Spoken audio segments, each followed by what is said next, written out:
பண்டிகைகளை நம்ம வந்து ஒரு அறிவுபூர்வமான நடைமுறையாக மாற்றணும். இப்போ தீபாவளி இருக்கா, ஏன் பண்டிகைகள் மேலே நமக்கு வந்து இல்லை நான் தீபாவளிலாம் கொண்டாடுறது இல்லைங்க, ஏன் கொண்டாடுறதில்லைனா அது வந்து மூட நம்பிக்கை அடிப்படையாக கொண்டது அப்படிங்கிறனால இப்போ வந்து கடவுள் நம்பிக்கை இல்லாதவங்க அவங்களாம் அதை கொண்டாடுறது கிடையாது. கொண்டாடுறேன் அதில் ஆர்வமாக இருக்க மாட்டாங்க. ஆனால் எல்லாருமே கொண்டாடணும் அப்படின்னா அதற்கு அறிவுபூர்வமான அர்த்தத்தை கற்பிக்க வேண்டும். இப்போ தீபாவளியை நம்ம என்ன பண்ணோம், ஒரு தீபத்தோட ஒரு தீபங்கிறது எவ்வளோ நெருப்பு, ஒரு நெருப்பின் திருவிழா, நெருப்பை கொண்டாடுகிற ஒரு சின்ன தீ தானே. நெருப்புனா திபுதிபுன்னு எரியணுங்கிற அவசியம் இல்லை, திபுதிபுன்னு எரியலாம், சின்னதாகவும் எரியலாம். ஒரு தீப ஒளி திருநாளா அப்படி மாற்றிப்போம், அப்படி மாற்றிடணும். நரகாசுரனை கொன்ன நாள் அந்த கதையெல்லாம் யாரும் கற்பிக்கக்கூடாது. அதற்கான அர்த்தம் என்னது அப்படின்னா, தீபத்தை, ஒரு தீபம் என்பது ஒரு வீட்டில் ஒளி விளக்கு, முன்னாடிலாம் பல்பெல்லாம் கிடையாது, டியூப்லைட் கிடையாது. அப்போ இந்த தீபத்தை தான் ஏற்றுவாங்க. அப்போ அந்த தீபத்தை கொண்ட அந்த தீபந்தான் நெருப்பை பற்ற வைக்கிறது. அது அதோட பயன்பாடு பல வகையாக இருக்குது.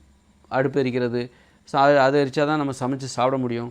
இப்படி நிறைய வகையில் அந்த நெருப்பின் பயன்பாடு நமக்கு இருக்குது. அப்படிங்கும்போது அந்த தீபத்தை, அந்த நெருப்பை கொண்டாடுகிற ஒரு திருவிழா, நெருப்புக்கு நன்றி சொல்லுகிற ஒரு திருவிழாவாக தீபாவளி திருநாளை மாற்றிவிட வேண்டும். அதுதான் அதுக்கு அர்த்தம் அப்படின்னு சொல்லணும். அதை கற்பிக்க வேண்டும். அப்போ அதை எல்லாருமே கொண்டாடுவாங்க. அதை இன்னும் புதுமையாக கொண்டாடுவாங்க. தீபத்தையே கொண்டாடுவாங்க. என்ன பண்ணுறோம், என்ன பண்டிகை அப்படின்னு. அதுபோல் பொங்கல் திருவிழாவா, சூரியனுக்கு நன்றி சொல்கிற திருவிழாவா பொங்கலை மாற்றி விடுங்கள். அதான் அப்படி தான் இருக்குது. அப்போ அது ஒரு அறிவுபூர்வமான ஒரு திருவிழா தான், பண்டிகை தான்.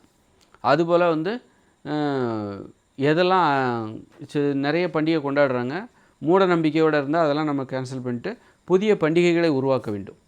இப்போ வந்து மே மாதம் தொடங்குது, அதுக்கு அப்போ கோடை திருவிழான்னு ஒரு திருவிழா, ஒரு நாளைக்கு பண்டிகை, கோடை பண்டிகை ஒரு நாளைக்கு வரப்போகுது, நம்ம என்ன பண்ணுறது அப்படின்னு சொல்லிட்டு அதை ஒரு பண்டிகையாக கொண்டாட வேண்டியதான்.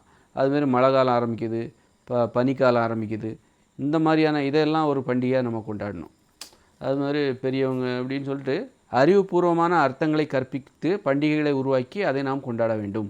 மூட நம்பிக்கைகளை கற்பிக்கிற பண்டிகைகளுக்கு தடை விதிக்க வேண்டும். அல்லது அதே பண்டிகையை நீ கொண்டாடுங்க, தீபாவளியை கொண்டாடிக்கிட்டே இருங்க, ஆனால் அதற்கான அர்த்தத்தை நாம் புதிதாக கற்பிக்கிறோம்.